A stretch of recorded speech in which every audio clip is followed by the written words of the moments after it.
کشاورز پیر برای پسرش که در زندان بود نوشت: پسرم، امسال نمیتونم سیب زمینی بکارم، چون من تنها از پسش بر نمیام. میدونم اگه تو پیشم بودی کمکم میکردی.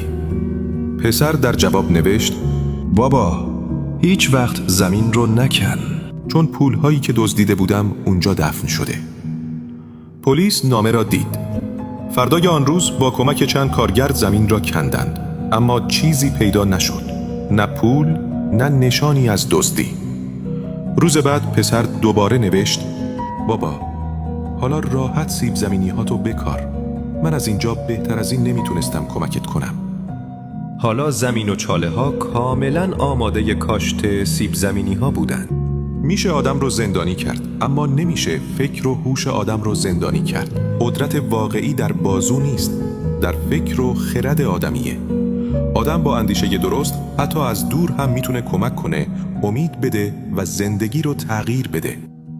پس اگر میخوای آزاد باشی، آزاد فکر کن، چون فکر آزاد بزرگترین آزادی دنیاست.